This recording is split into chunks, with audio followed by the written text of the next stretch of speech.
အားလုံးပဲမင်္ဂလာပါကျွန်တော်ကဒီနေ့မှာဆိုလို့ရှိရင် IMEI rating မြင့်တဲ့ဖုန်းတွေအနေနဲ့ကျွန်တော်ရေစိမ်ခံစမ်းတဲ့အခါမှာပဲဖြစ်ဖြစ်တငယ်ချင်းတွေကိုကျွန်တော်ရေစိမ်ပြတဲ့အခါမှာပဲဖြစ်ဖြစ်ဒီထားရမယ်အချက်လေးတွေကိုပြပေးသွားပါမယ်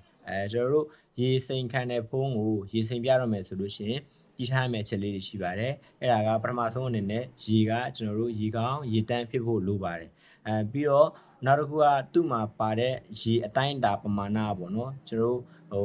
ခံနေတဲ့ပမာဏရှိရပေါ့နော်ရေကကြတော့ net လေ pressure ရှိလေဆိုတော့ရေ net ပေကကျွန်တော်6ပေရတယ်ဆိုလို့ရှိရင်ကျွန်တော်6ပေထက်ကျော်လို့မရဘူးပြီးလို့ရှိရင်သူ့ရဲ့ကြာချိန်ပေါ့ဥပမာ6ပေအနက်မှာဆိုလို့ရှိရင်ကျွန်တော်နိုင်ဝက်ထိရမယ်ဆိုလို့ရှိရင်နိုင်ဝက်ထက်ပိုကျော်လို့မရဘူးအဲ့လိုပုံစံမျိုးလေးတည်ထားဖို့လိုမယ်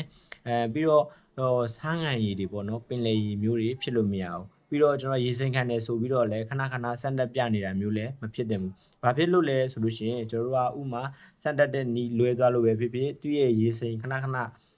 ပြလို့ပေါ့နော်သူ့ရဲ့ခံနေတဲ့ပမာဏကျော်လွန်သွားလို့ပဲဖြစ်ဖြစ်အဲ့လိုခါမျိုးမှာကျွန်တော်ရေဝင်သွားခဲ့မယ်ဆိုလို့ရှိရင်ဖုန်းကပစ္စည်းသွားမှာပါပစ္စည်းသွားတဲ့ခါမျိုးမှာဆိုလို့ရှိရင်ကျွန်တော်တို့ဖုန်းရေဝင်လို့ပေါ့နော်ပြန်လဲပေးမယ်တို့ပြီးလို့ရှိရင်ကျွန်တော်ပြန်လုပ်ပေးပါမယ်ဆိုပြီးတော့မှအာမခံထားတဲ့ဖုန်းကုမ္ပဏီကဘယ်မှာမှမရှိပါဘူးเนาะအဲဒါကြောင့်မို့ကျွန်တော်တို့ကိုယ့်ရဲ့ရည်စင်ခံတဲ့ဖုန်းတွေကိုစမ်းတတ်မယ်ဆိုလို့ရှိရင်လည်းသူ့မှာပြထားတဲ့ကျွန်တော်နီလန်းလေးအတိုင်းပဲစမ်းတတ်တင်ပါတယ်